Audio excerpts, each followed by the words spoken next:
You know, just going with the flow in school. And then when I went to the US to study there, and then eventually wanted to work there, my dad suddenly kind of, I don't know, he was like panicking. So he rushed to go to the US and tried to get me to come back home. So I don't know, I feel like maybe he saw potential. But at the time I was hoping to work abroad first. But so I graduated in 2014 and eventually decided to just move back and then help with the company. So I've seen some of his interviews, your father, and he talked about the importance of succession and passing what he built to the next generation, right? So I guess it's what he saw in you, he will pass on the business to you. Was he the one who convinced you to come back? Well, he actually, how he convinced me actually was he told me growing up, you know, I don't have that much difficulty because I do come from a privileged family, because my dad would always say when he started Bilena, it was to make a living, and now Bilena is a source of livelihood for so many people. We have almost 1,900 employees now. 1,900 employees. And so when I think about the impact of the business to these employees, I feel like there's a necessity for me to give back and also do my part in really helping expand the company so that everyone keeps their jobs and so that we can keep growing and provide more jobs for Filipinos as well. Yeah. What was the biggest adjustment for you when you started in Bilena, especially coming from the States where you studied? Well, first I was very young. When I started, I was 22. And a lot of the people there were actually much older than me. So it was difficult to gain respect. I also started as a key account supervisor. So there were a lot of key account supervisors who were also much older than me. So I really had to do the work and then led by example. So eventually when they saw that I did what I said I was doing, did what I felt they should be doing, eventually we were able to come to a better working relationship. And also a lot of, since there's a lot of older people at the time, a lot of ate, kuya, tito, tita, even though, because my dad's company is very familial. So there are those small details that I felt was relevant for me to at least be part of the culture. Same as your father's story, right? He started Bilena in his 20s, right? Same as you were 22 when you joined the business. So from selling nail polish to growing Bilena, how has your father's story influenced the way you approach running the business today? I have learned that business really evolves over time, and then the market is ever evolving, especially in beauty. So I think, one, it's very inspirational that my dad's able to expand from nail polish to a wide variety of full product portfolio for makeup. But at the same time, because the company is really evolving and the market's evolving, we do see how before the USPs of Bilena being just widely distributed as the core USP is no longer the only reason why people would buy Bilena now.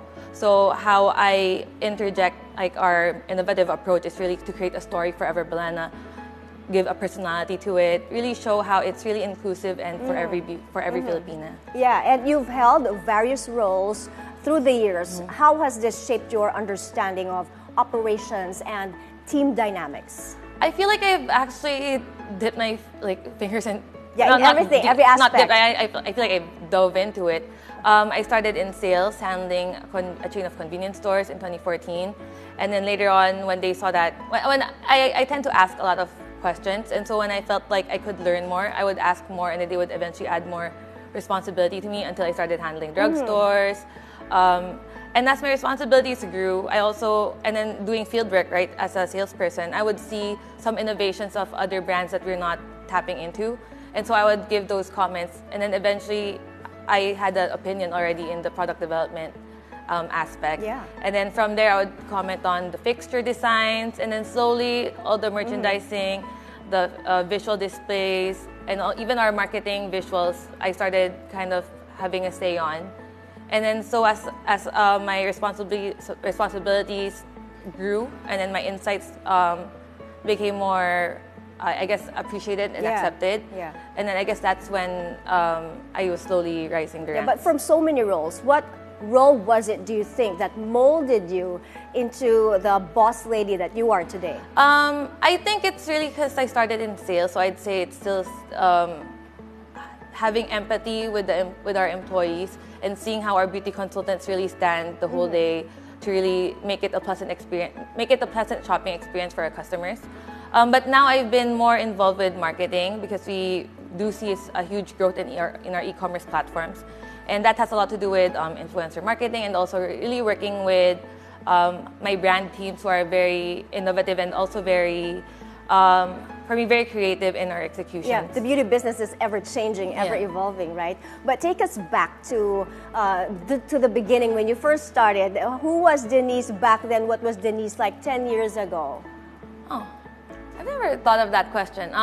What was Denice like 10 years ago? Well, I think that time I was, I tend to be assertive only towards things that I'm really sure of.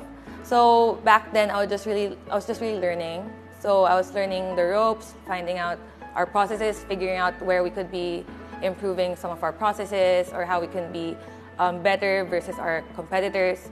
And so from there, just really learning. Until now, I'm still very much learning. Mm-hmm. So you have to keep educating yourself with all these new technologies coming in, especially in the beauty market. So I'd say still similar, except more confident, I guess, because of the kind of experience and wisdom that I have. Mm-hmm. But also still very open to learning and also very open to criticism if there are ways that are no longer applicable now. Mm-hmm. I'm always willing to change and improve. Learning is constant, right? And you learn as you go, and I'm sure much of it was from the wisdom passed on by your father. So we have so much more to talk about with Denice. When we return, we'll take a look at how leadership and innovation help keep Ever Bilena's legacy alive. Don't go anywhere, Pathways to Success. We'll be right back.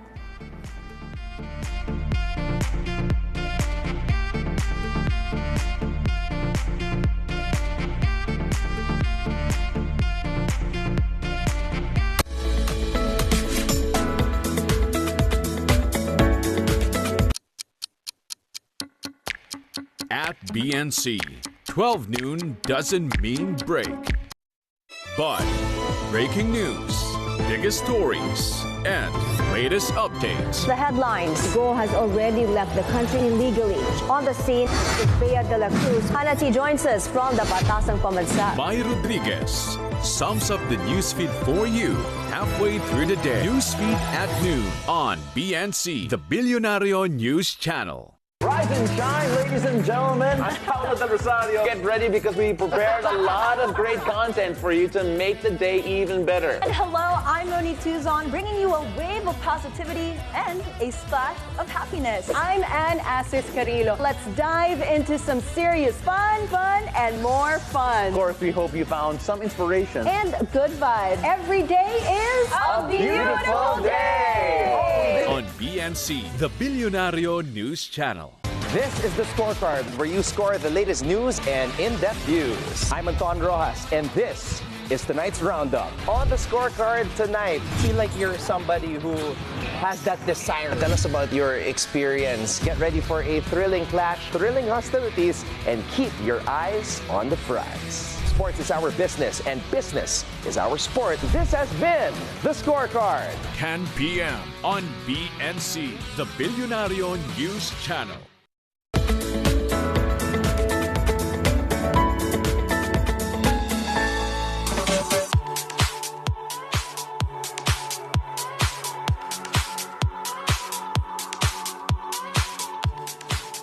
Welcome back. We continue our conversation with Denice Sy of well-loved Filipino beauty brand Ever Bilena. Now, Denice, the pandemic was a very difficult time for a lot of businesses. Now, I'm curious, how did you maneuver the company through this very challenging time? Was it also the time that you pivoted and launched a skincare line?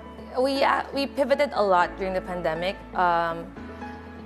I still remember it was March 17, 2020. Suddenly mask mandates were on, and then we had to close all the department stores were closed, and then that time e-commerce was not yet booming. Yeah. So sales really dropped, and then sales dropped by I think 60-70%. Suddenly no one was wearing makeup, and thankfully nobody was going out of the house. Going out. Right? Yeah. Thankfully in 2019.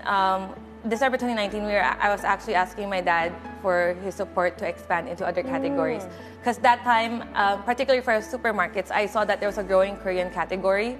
So I really wanted to introduce new soothing gels, new sheet masks. And then I was telling my dad it can't be under Bilena because Bilena has a strong branding for beauty, for makeup.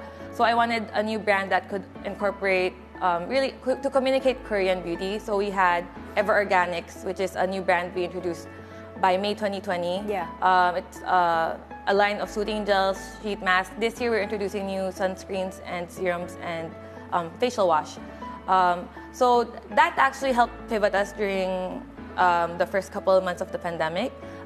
We also introduced Hello Glow. We introduced 2 new skincare brands actually during the first quarter of 2020. Hello Glow, we found that there was a growing interest in rejuvenating sets, which was sold in the black market at the time with a lot of FDA banned ingredients. So we wanted to create safe and effective options for our Filipino consumers. And so that launched in February, just before the lockdown. Thankfully, I was able to introduce it to our reseller market. And at the time, I was able to provide so many sources of income for our resellers. And also, it was able to tap so many new users. Because skincare will always be big, not just makeup, right? Yeah, but well, in general, skincare is a much bigger category. But particularly during the pandemic, everyone was staying home. So everyone was focused on really improving their skin. Let's talk about the K-beauty brands because you mentioned it. How do you stay ahead of the competition with so many brands these days? I can imagine back in the 80s, there were only a dozen or so brands to compete with. But now, it's hundreds out there, like from TikTok, brands being discovered by TikTok, endorsed on TikTok, and also even Japanese beauty brands infiltrating the local market. So it's a lot of cross-border brands, not just from Korea, it's also from China, Japan, all countries worldwide actually. But there's also a lot of new local players. And how I look at them is I look at them as inspiration. I always look at them as a way to challenge myself to really innovate better and offer better products, better solutions for our market. So it's actually also because of these competition that we're challenged to step it up. And I think Filipinos deserve that. And so we're inspired to keep stepping up for our customers. But you're still the #1 local beauty brand in the Philippines. So how much is your market share now? Well, according to your monitor, it's 18%. And then there's a lot of the others in the lower percentages. But I'm not so sure now how it can be measured because there's really so many brands coming in.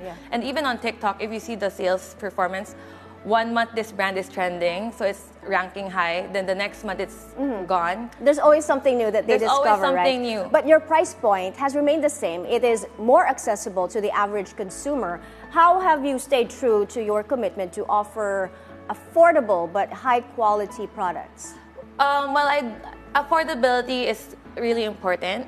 Regardless of your target market, your product has to be affordable to your target audience, right? But we've really stayed true to our commitment of high quality products. And actually, even for our core values, we've already incorporated sustainability and inclusivity.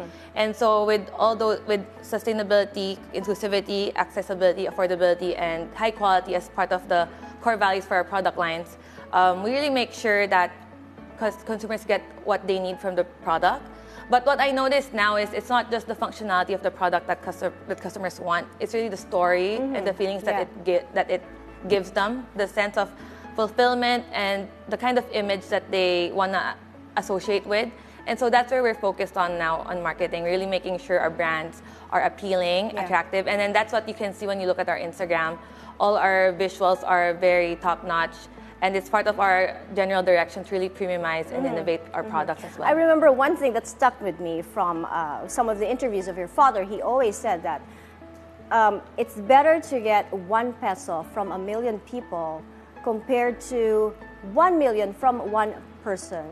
So has that been the driver of the growth? Well, for me now, that was this core value before. But now what I look at is actually how I approach that now is it's not so much about volume all the time, but it's also about really giving value and highlighting the value, not the volume.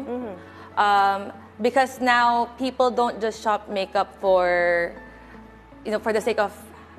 People don't just shop makeup as an essential now. A lot of people now buy makeup because it's a want. And so that's where we are approaching things.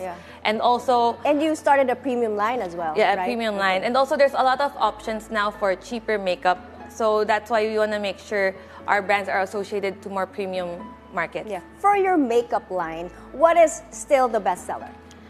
The best sellers, we've had long-time best sellers, like our pencil that's made from Germany. That's been around since 1983. But so far, a lot of our new products that are really garnering attention is the products that are trending on TikTok. And so these are actually more Gen Z, have a more Gen Z appeal.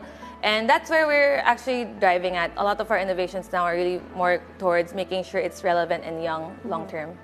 Well, with Ever Bilena, a beauty empire and its long history, do you ever feel the pressure of continuing, of course, your father's legacy? I've never really thought of it that way because I've always just been really doing my job and then really learning as I go. And so I wouldn't say I feel like it's something that's being turned over to me because I don't want to feel entitled to it as well. But I just do my part to make sure the company's growing and then that it's thriving and really giving jobs to the employees that really help make Ever Bilena what it is today. We're curious to learn more about the day-to-day operations of Ever Bilena, but we're taking another quick break. Up next, we'll take a peek into the future of Ever Bilena amidst the ever-changing beauty industry. Stay tuned.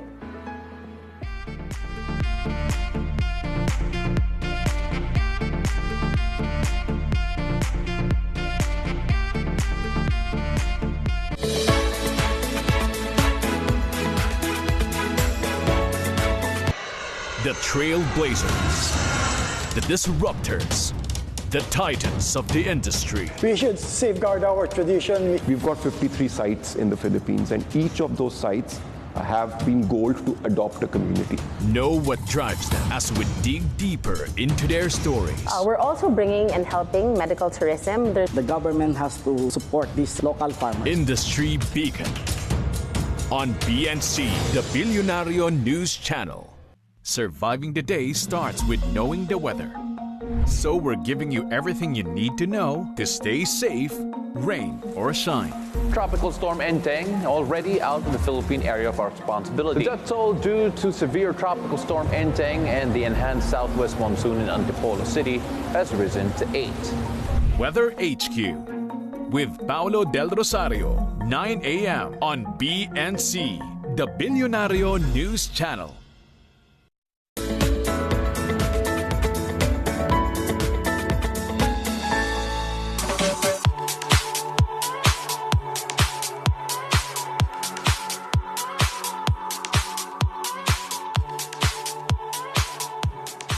Welcome back to Pathways to Success. Still with us is Denice Sy, the Chief Sales and Marketing Officer of Ever Bilena Cosmetics. Now, Denice, tell us about Ever Bilena's focus on female leadership, because you have a very diverse workforce and also many women in leadership roles. Yeah. We're actually our company is actually composed of 86% female. Majority is really women. From our beauty consultants, you already see that it's mostly female, but we're actually very open to hiring also LGBT and even male merchandisers. But generally, for some reason, we just really attract females and pretty appropriately so, I guess. It's a beauty industry, yes. Yeah, but I think right now in our executive team, it's actually only my uncle and my dad now who are male, and my sales manager. The rest, like the product development manager, e-com manager, marketing head, HR, finance, are all actually female. And I think that's actually very valuable for me. It helps me actually communicate also the needs of females, especially when I need approval from my dad and my uncle. But so far, having a diverse group of really females across different ages really helps with making sure we commit to our mission of providing beauty for every beauty. Now, the culture of Ever Bilena, you promote work-life integration versus work-life balance. So work-life integration for better productivity. How is this different from work-life balance? Explain this to us. Well, I think that's actually my personal opinion. But there are different work roles in the company. For example, if you're an admin office clerical worker, then your work ends at 5, 6 p.m. at the end of the day. Then you can go home, come back the next day and resume your admin work. Same with the warehouse packing team. But for those who have more decision maker roles, those who are managerial and up, then I think that's where work-life integration comes in, because a lot of our people are very passionate, which I very much appreciate. So even outside of work, when they see things that inspire them, when they see things that they feel everyone can adopt for our work, for our processes, or for our innovations, then we freely communicate on social media and Messenger. So my Messenger's online like 24/7. So anytime they can always message and share, hey, I saw this brand do this, can we explore this execution? Or they saw something from Korea when they're on vacation. Like I have a brand manager who was recently on vacation in Thailand, and then she was actively messaging me stuff that she felt would be nice for us to execute and try for our brands as well.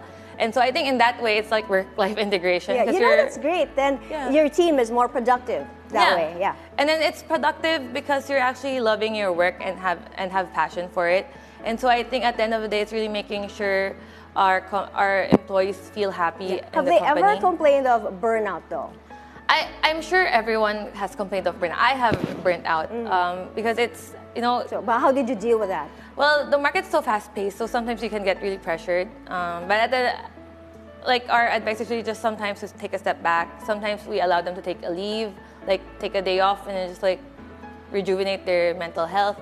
And then they come back the next day fresh. So, and sometimes if they have some family problems that are causing the burnout, we do try to talk to each other and have a, soft conversation outside of work, and then see how we can. It's good that you have open communication among your staff, right? So let's talk about life lessons now, the values you have learned from your father, and how do you adopt these with growth strategies? And also, I have learned from your father in his interviews that he considers Henry Sy and Gokong Wei as among his mentors. Yeah. Well, I think the most important thing I learned from my dad is, to not spend out of hype. Let me try to put it better. Like, a lot of people, once they achieve a certain lifestyle, they start indulging in luxury items. And then my dad would actually always kind of ground me and humble our family and say, just because you can afford it doesn't mean we need to splurge on it, especially for like more expensive things. And also for me, what's more critical when he talks about that is seeing how our employees are really, thriving in their own livelihood. So sometimes in my head, I can't justify spending so much on a bag if I see, for example, so many beauty consultants struggling. So sometimes I would say instead of spending so much, I'd rather use it to treat them to dinner, treat them give them a nice birthday meal. So small things like that. Such excellent values that he's passed on to you, especially also because he was a struggling working student as well when he started. Yeah, right? And then he really told me that the heart of Everbell is its people. And so that's something I take to heart all the time. There was one time actually, I think in 2012, my dad told me he already saved up more than enough that can last him and our family a lifetime. So he doesn't actually need to work so hard anymore. But he says whenever he thinks of the employees and how they rely on Everbell for a living, then we'll have to keep doing better for them. Well, future plans now, what's in store for Bilena, especially with you shaping the business? Well, so many exciting things. So it's a lot of campaigns coming up. We actually just we just had a major endorser launch last year with Cignal, a K-idol, an A-lister, and that was the first in the local beauty market. That's big. No other local beauty brand has launched an A-lister Korean idol. That was also part of our direction in really shaping Everbell innovations with K-beauty inspiration. So for the next couple months until next year, actually, you'll see a lot of new innovations coming in from Ever Bilena. But not just innovations, also exciting visuals, stuff that will really want you to be associated with the brands. And I'm it's excited for you. It's not just Ever Bilena, it's also all our different brands Yeah. as well. We have Caroline, Hello Glow, Ever Organics, Spotlight, Blackwater Women, Hyalu. So a lot of different brands that really we're growing into separate personalities because it's very important for us that each one of them have their own USPs, have their own kind of brand that can shine on their own. Congratulations to you and more success to Ever Bilena. It was a pleasure having you with us today. Thank you. Thanks for having me. I Thank really you for appreciate it. joining us.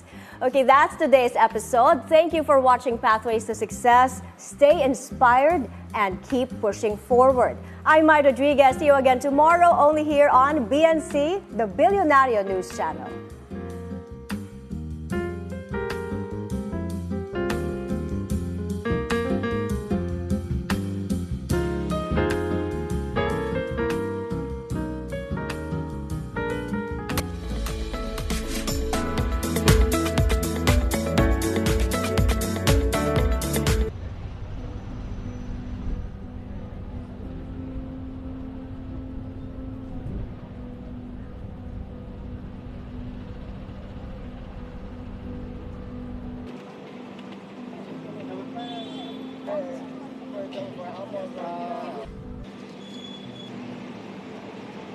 Well, it was really cool to have seen the video of them being made in India and to hear the story of them coming here. So now to actually see them and their expression in the eyes